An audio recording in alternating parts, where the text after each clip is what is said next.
All right, so hi everyone. Today we're going to be looking at the cliffhanger technique for cold emailing. And just very quickly, for those of you who don't know me yet, my name is Robin and I work on content marketing at IKO. So you probably all recognize him, Jon Snow from the end of season 5 of Game of Thrones. And what probably sticks in your mind is the cliffhanger and how incredibly curious you were to learn what happens next. Now, in a watered down version, of course, that is the feeling that you want your prospect to have when they read your B2B outreach email. And the technique that we're going to try and teach you in this short video. So in theory, the technique is really pretty simple. You want to start telling a story in your email and stopping right at the most dramatic part. So first, let's take a quick look at how standard stories tend to evolve.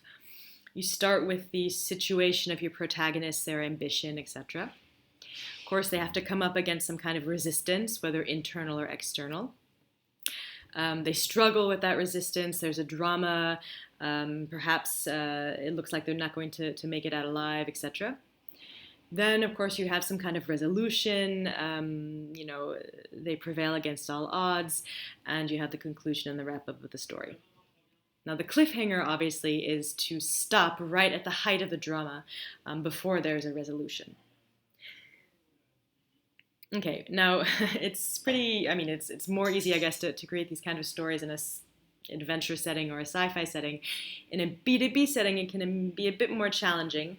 So you really do want to ask yourself, do you have a story to tell, and is it a good story? So let's look at some sort of ways of translating these kinds of stories in a B2B setting. We can use ecosystem as an example and the kind of prospects that we target and their pain points. All right, so let's start out with a situation. I'm a salesperson. I want to sell a B2B product. So you launch the product, you hire staff, salespeople. It's a good product, so there's no worries there. But for whatever reason, the launch just doesn't go well. Perhaps there's no market, no interest, etc. The situation gets so dire that people end up being let go, being fired. Things are looking pretty grim. All of a sudden, the sales director comes across a new technology, a new prospecting solution, really turns things around. The salespeople can hit their objectives, get the meetings they need, financial objectives are met, and everybody's happy. End of the story. This is obviously a very simplified story, but it is the kind of story that sort of is relevant for our prospects and will hopefully resonate with them. Now, the question becomes how do you translate this into a cliffhanger prospecting email? Now, here is an example of one of the ways you can do that, and it's targeted for prospects who have recently received funding. So we can look at this together. Subject line, following your recent funding. Hello, Mr. and Ms. X. First, I want to congratulate you on your latest round of funding. I just checked out your offer, and I'm pretty impressed, I have to admit. In my experience, funding also means quick growth in the sales team, hiring salespeople, going full steam ahead with prospecting. Not always the easiest part. More than one of my clients, XYZ, had a good product, good positioning, etc., but their prospecting techniques didn't bring in the new business they were hoping for, which unfortunately meant they had to start firing people a few months later. This is always a delicate transitional phase. Considering your market and the type of decision makers you're targeting, how about we spend a few minutes on the phone so I can explain a bit about these experiences? I think that could be quite useful. Would Friday be a less chaotic time for you?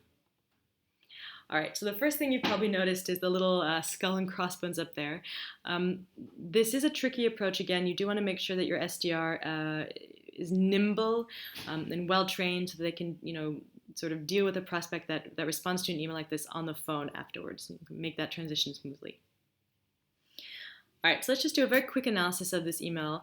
The potential drama, of course, is that the company in my story had an issue with their launch plan, even though the product was good. They had to start firing people, etc. Now, the readers also, obviously left curious, well, how did they resolve that problem? It's implicit that our solution or the solution that they found in the end helped with that. We could have made it explicit, but we decided not to. Again, this is a rather tricky way a rather tricky example, let's say, but you can do the same thing with success stories or case studies. You really just need to find a story that's relevant to your prospects, relevant to your offer, and that can, kind of easily make that transition to the SDR once they've got them on the phone. So again, if you do want more examples, we don't have time for another one now, but if you do want more examples, or if you want some advice sort of tailored to your particular product or offer on how to create a cliffhanger like this, obviously don't hesitate to drop us a line. And just a very quick sneak peek for next week, we'll be talking about the aloha tone in cold emailing, how to start a relaxed but effective conversation with your prospects. So I hope you'll tune in then.